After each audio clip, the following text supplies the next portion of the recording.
राहुल उस रात अपनी कार में अकेला था, गहरी सोच में डूबा हुआ। सड़क पर हल्की सी धुंध थी और एक अजीब सी चुप्पी छाई हुई थी। वह कुछ समय से सोच रहा था कि वह अपनी जिंदगी को किस दिशा में ले जा रहा है। अचानक उसकी कार के पास एक साया दौड़ता हुआ दिखाई दिया। राहुल ने ब्रेक लगाए और गाड़ी धीमे की। उसने देखा एक आदमी रास्ते में खड़ा था, हाथ से इशारा कर रहा था। राहुल ने दरवाजा खोला। क्या आप ठीक हैं? आदमी घबराया हुआ था, उसकी आवाज में घबराहट थी। कृपया मुझे लिफ्ट दे दो, मुझे मदद की जरूरत है। राहुल ने उसकी आंखों में देखा और उसे गाड़ी में बैठने का इशारा किया।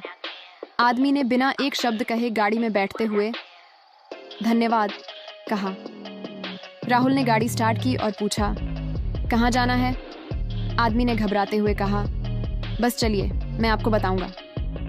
राहुल को थोड़ा अजीब सा लगा, लेकिन उसने फिर भी गाड़ी चलाना शुरू किया। गाड़ी की खामोशी में राहुल को एक हल्की सी खौफनाक महसूस हो रही थी। आप ठीक हैं? राहुल ने फिर पूछा। आदमी की आवाज और धीमी हो गई। हाँ, बस मुझे कुछ समय चाहिए, कुछ बातें हैं जिन्हें मैं भूल चुका हूँ। राहुल की जिज्ञासा और बढ़ी। क्या आप कुछ बता सकते हैं? आदमी चुप रहा।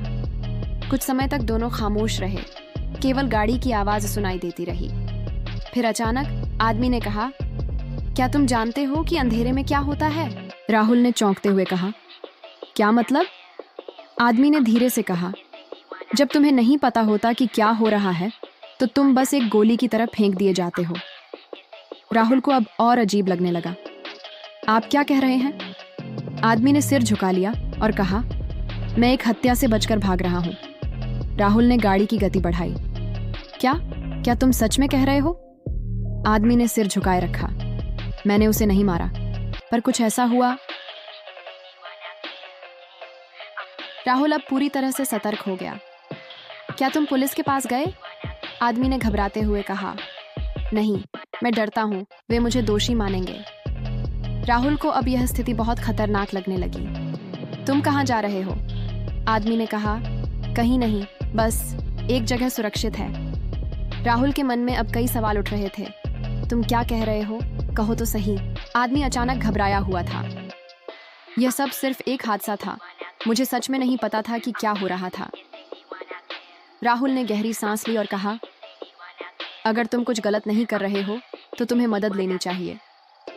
आदमी फिर से शांत हो गया और कहा, यह मेरे लिए बहुत बड़ा डर बन गया है, मैं नहीं चाहता कि कोई मुझे पकड़ ले। राहुल ने गाड़ी धीमे की। तो तुम भाग क्यों रहे हो? आदमी ने एक गहरी सांस ली। क्योंकि मैं जानता हूं कि लोग सिर्फ मेरी बात नहीं मानेंगे। राहुल अब और भी परेशान हो गया था। तुम्हें कहीं ना कहीं तो सही रास्ता मिलेगा, विश्वास करो। आदमी ने धीरे से कहा, क्या तुम जानते हो कि मैं कहां से आ रहा हूं?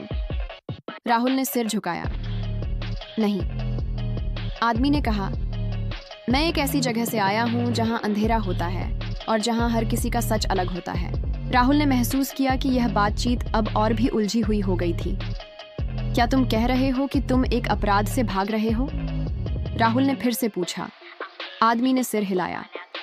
नहीं, मैं केवल अपनी बची हुई जिंदगी को बचाने की कोशिश कर रहा हूं। राहुल ने गाड़ी रोकी और उसका चेहरा देखा। क्या तुम पूरी तरह से निर्दोष हो? आदमी ने आंखों में डर और उदासी के साथ कहा, मेरे पास इसका कोई जवाब नहीं है, बस मेरे पास एक अंधेरा है। राहुल ने कुछ सोचा, फिर गाड़ी फिर से स्टार्ट की।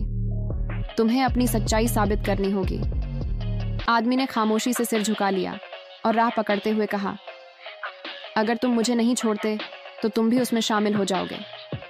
राहुल ने चौंकते हुए कहा, क्या तुम धमकी दे रहे हो?